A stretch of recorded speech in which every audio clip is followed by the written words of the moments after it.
This one is going to be special. It's the ultimate flight into history. I'm in Aswan and I'm flying down to very close to the Sudanese border.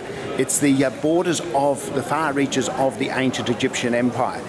And we're going to have a look and visit the most magnificent temple.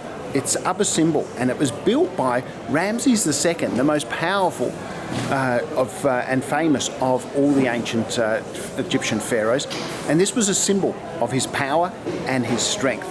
They are a sight to behold, and I'm sure you're going to absolutely love it. So come with me and we'll do it together. Let's go. On the bus ride out, we got our first glimpse of today's ride, a Boeing 737-800, the workhorse of the Egyptair fleet. That said, Egyptair have recently added a number of brand new A220s to their fleet, which are very nice indeed. I really like the Egyptair livery, and boarding via the stairs gave us some great views of it. Let's board! We're flying into history. 3,300 years into history. Let's go.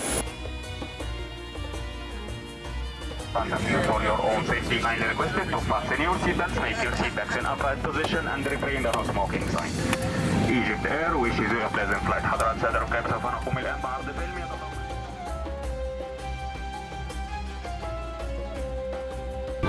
Whenever the seatbelt sign is on, your seatbelt must be securely fastened.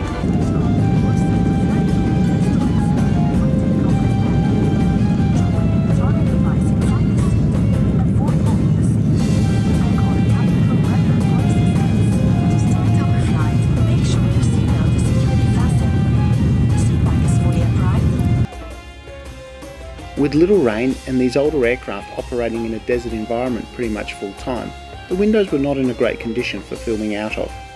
That said, it didn't stop me looking and marvelling at Lake Nasser below. At over 5,000 square kilometres, it's a huge body of water and was created when the Aswan High Dam was completed in 1971. Lake Nasser played a very unique role in the history of the temples we were about to visit. More on that later in the video. Despite this only being a 35-minute flight, the catering on this flight was exactly the same as every other Egyptair domestic flight in economy class.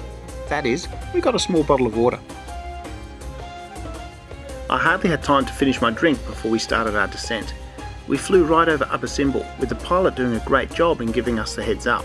Sadly though, the windows and my camera's autofocus feature combined to completely stuff up the shot.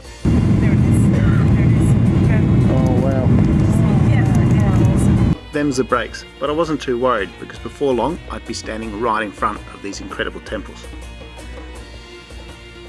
That's the first step done. Now let's go and have a look at these temples. This is the domestic business class cabin on Egyptair. It's actually quite nice looking seats.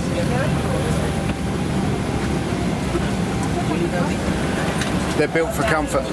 Shukran. Thank you. Bye-bye. Let's do it.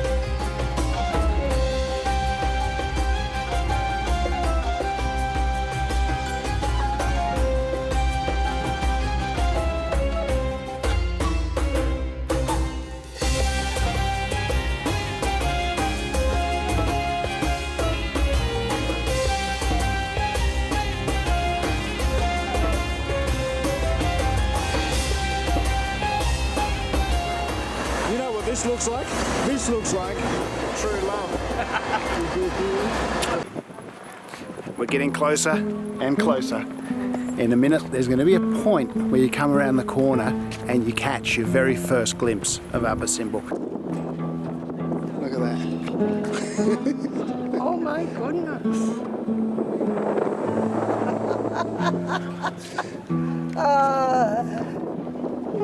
It's magic.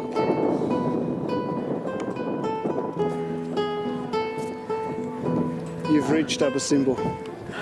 It's awe-inspiring. Oh, it's wonderful.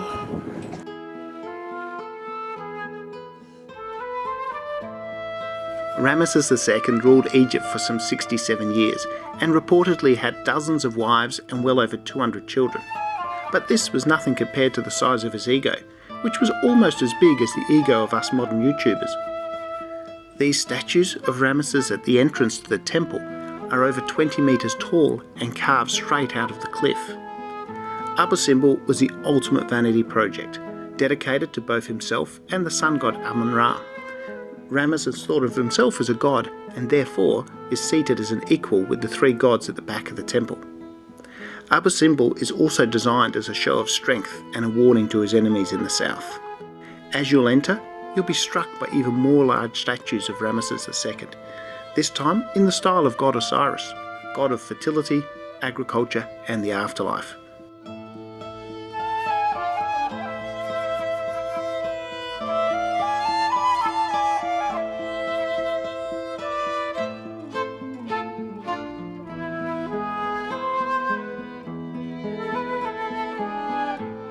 The walls themselves are adorned with details of his many victories and conquests.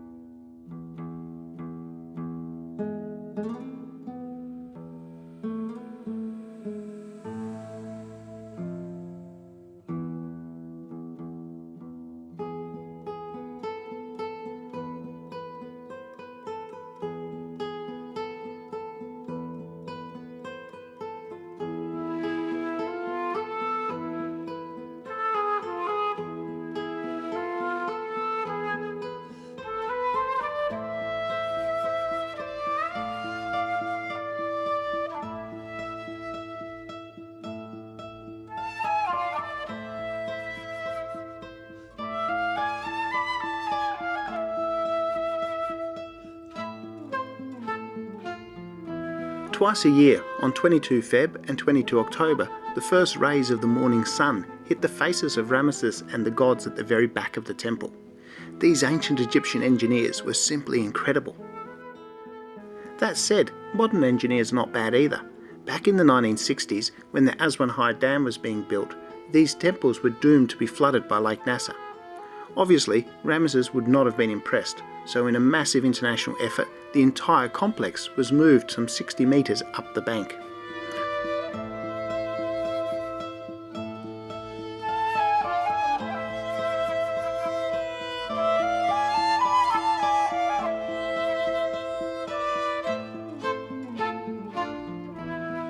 Also moved was the smaller temple next door, which is dedicated to his favourite wife, Queen Nefertari.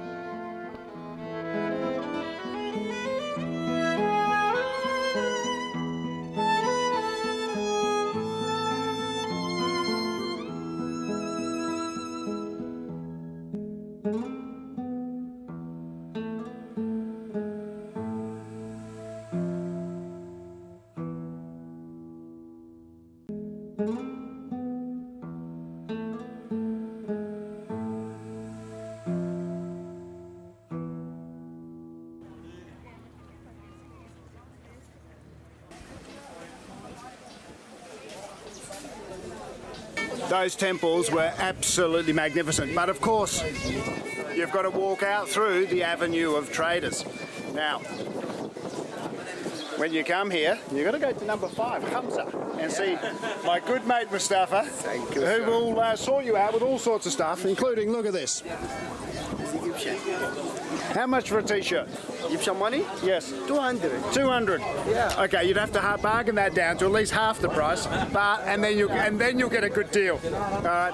Thanks for watching. If you enjoyed this video, give it a thumbs up, leave a comment, and check out my channel where there's a whole load of other reviews and flight reviews, travel videos, and more on the way. If you haven't subscribed, consider doing so because it makes the world a better place. In the meantime, as always, happy travels.